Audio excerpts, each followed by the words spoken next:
Hit serials இனி டிவிக்கு முன்பே சன் நெக்ஸ்ட் ஆப்ல ஜாலியா எல்லாருக்கும் முன்னாடியே பாருங்க. இப்பவே சன் நெக்ஸ்ட் ஆப்பை டவுன்லோட் பண்ணி சப்ஸ்கிரைப் பண்ணுங்க. நீ சீதா மாதிரி அக்னி பிரவேசம் பண்ணாலும் சரி, உன்னை நான் நம்ப மாட்டேன். என்ன இப்படி வார்த்தையால கஷ்டப்படுத்துறீங்களே, என்னால இதை தாங்கிக்கவே முடியல.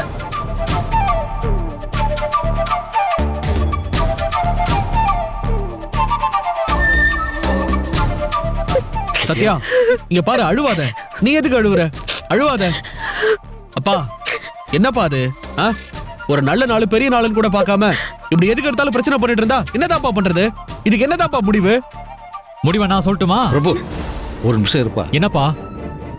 திருந்திட்டவங்கள திரும்ப திரும்ப தண்டிக்கிறத விட பெரிய தண்டனை வேற எதுவுமே இல்லப்பா. இப்ப நீ அந்த தண்டனையை தான் சத்யாவுக்கு கொடுத்துக்கிட்டு இருக்க. ஆதிர இந்த குடும்பத்துக்கு பண்ற மாதிரி தான் சத்யாவும் பண்ணிக்கிட்டு இருக்கா. இதுல என்னப்பா தப்பு இருக்கு? ஓஹோ, ஆதிரி இவ்வளவு உங்களுக்கு ஒண்ணா? ஏன் சொல்ல மாட்டீங்க? இப்படிதான் சொல்லுவீங்க. இத்தனை வருஷமா என்கிட்ட எல்லாம் கேட்டீங்க. கல்யாணம் பண்ணிக்கிட்டு ஆதிரி இந்த வீட்டுக்கு வந்ததுக்கு அப்புறம் அவகிட்ட கேட்டீங்க. இப்ப எனக்கு வேலை இல்ல, ஆதிரி கிட்ட பணம் இல்லைன்னு தெரிஞ்சுக்கிட்டு எல்லாரும் ஒரே ஐடியா கட்சி மாறிட்டீங்களே. இப்போ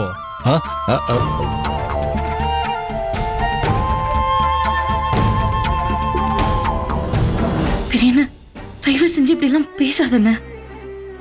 நாங்க யாரும் எதுவும் மாறல. நீ பேசாத. நீ என்ன சொன்ன? என்ன சொன்ன? உங்ககிட்ட நல்ல சுடிதாரே இல்ல, 2 செட் சுடிதார் வேணுமா? அப்படியே ஈடு இழிச்சிட்டு கேட்டேல, அதுக்கு பேர் என்ன?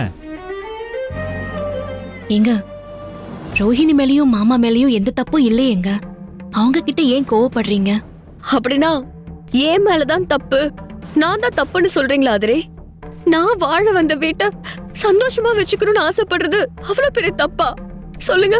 நான் என்ன சொல்றேன்னு உன் மனசாட்சியை கேளு, அது உனக்கு பதில் சொல்லும்.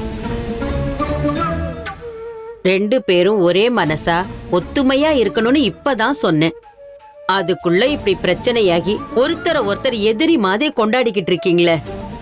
ஒரு நல்ல நாளை கூட இந்த வீட்டுல சந்தோஷமா கொண்டாட முடியாது போல இருக்கு. பாட்டி, நீ சும்மா புலம்பி ஒப்பாரி வச்சிட்டு இருக்காத.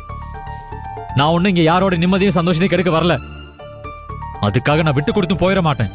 நான் முடிவா சொல்றேன், உங்க எல்லாருக்கும் இந்த சத்தியம் எடுத்து கொடுக்கிற ட்ரெஸ்ஸை போட்டுட்டு பொங்கல் கொண்டாடணும்னு ஆசை இருந்தா சந்தோஷமா அப்படியே கொண்டாடுங்க. எனக்கு ஒன்னும் பிரச்சனை இல்லை. ஆனா அதுக்கப்புறம் யாரும் என்கிட்ட எந்த பேச்சு வச்சுக்காதீங்க. என்ன எல்லாரும் ஒரே அடியா மறந்துடுங்க, அவ்வளவுதான்.